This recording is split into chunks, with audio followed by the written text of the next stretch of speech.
Akong ibantig-bantig ang ako ang ulog, iyaha ba kong mahibawan. Kung atong i-search, billions, more than billions tang mga tumutuo sa Roman Katolikong simbahan. Ang ilang padayag, ang padayag sa simbahang Katoliko, mao kaning veneration. Unsay kahulugan aning veneration?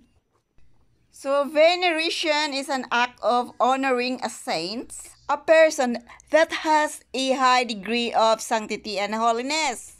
Kung sa Bisaya pa mga tao ka na nga nahimong santos tungod sa ilang pagkabalaan, apan nga nung giplastar sa simbahan. Bisan ako isip usa ka Katoliko magalibog ug magsimba ko. Kung asa ta mga muyo sa pari ba or sa santos. Klaro kayo mga panglingla sa dugay nga panahon.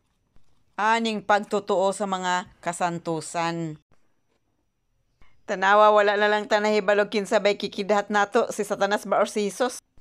Nganong walay permanenteng naong si Jesucristo? Mugna lang ba kini? Isip Roman Katoliko nga nahibalo na sa kamatuoran nga nahisulat sa maong Biblia.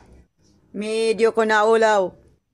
Naulaw ko sa kong kaugalingon nga grabe dayon ako kabulagok sukad pa sa sinugdanan. Karon atong ipadayag kung nganong dili nato angay nga tuuhan ang maong mga imahen o ang maong mga kasantusan o kung unsay ato ang angay nga mga buhaton isip nga Kristiyano. Mosulti usa ako sa usa ka testimony nga akong naagian. Ako grabe ko ka-devoted kay Holy Infant Jesus or kay Senior Santo Niño. Una ako nga midangop kaniya aron nga mga og hinabang. Apan gipiyong ko ang akong mga mata nga direct ako kay Jesucristo niadtong panahona. Ang akong gipangayo nga hatagan niya ako og usa ka instrumento na kinasing-kasing na mo gasto kanako sa pag-eskwela sa kolehiyo. O kung kaniiyahang pagadunggon, iyaha akong tagaan unta sa usa ka sinyalis.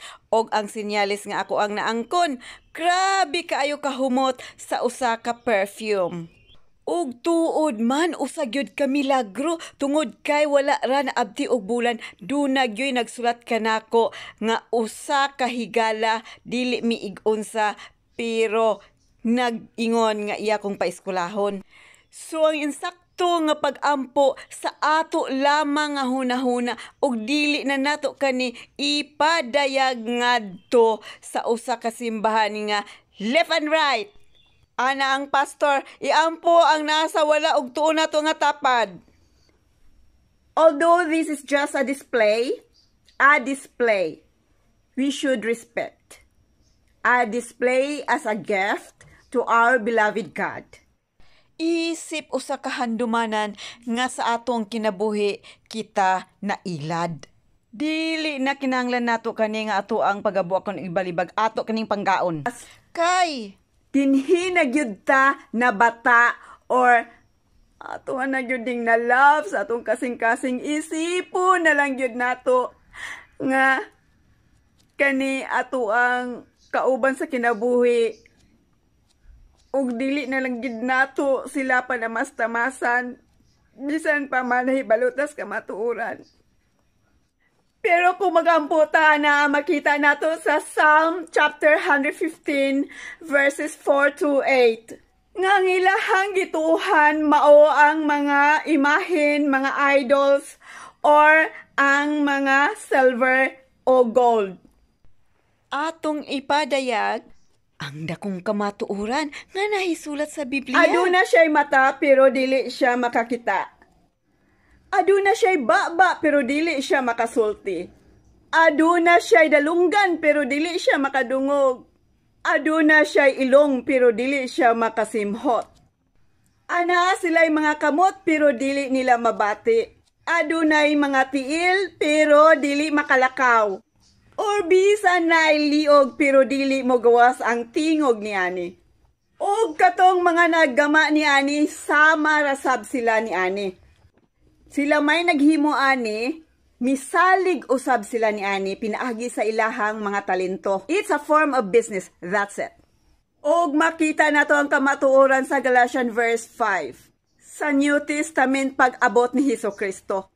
Usa ka kagawasan nga gihatag kanatong tanan. Nga kita sa tagsa-tagsa mubarog sa atong mga kaugalingon og dili magpaulipon.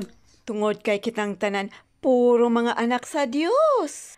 Nga makita nato sa Galatians chapter 3 verse 26. Ug sa Colossians chapter 2 verse 8. Nag-ingon, paning kamuti ninyo nga wala kamo nahisakop sa usa ka paglinglang filosofiya nga nagdepende sa mga tradisyon o practices nga ginama lamang sa usa ka tawo. Ug ang angay lamang nato nga tuuhan kung unsay nakahisulat sa Biblia nga gitudlo ug gipasunod ni Kristo. So ang angay nato pagabuhaton sa tanan nato nga mga imahe ug santo sa altar kaniya ato ang pagarespetuhon nga sama sa ato ang mga pictures nga ato kining giampingan. Makita nato sa Romans chapter 12 verse 10. Ang angay nato nga respetuhon ang kani nga mga butang. Respetuhon ang tasatag sa labaw pa sa itong mga kaugalingon. Kay kani nga mga buta nga makita nato sa Mark chapter 7 verse 11. Na kani susama sa pagrespeto nato sa ato ang ginikanan. Tungod kay kani usa ka regalo nga ato ang igasa ngadto sa Dios.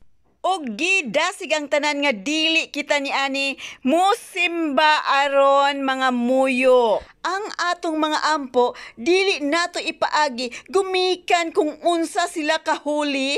Apan idiretso nato kani sa balang espiritu ni Ginoong Hesukristo nga mao ang Dios. Ang depensa prueba.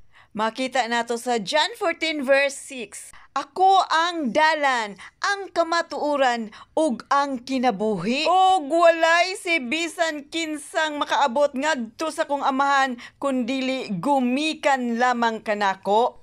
Buot pasabot nga dili na gyud kita mupaagi og pangamuyo diha sa mga santos. Nakasulat, hinagiban, pulong sa Dios.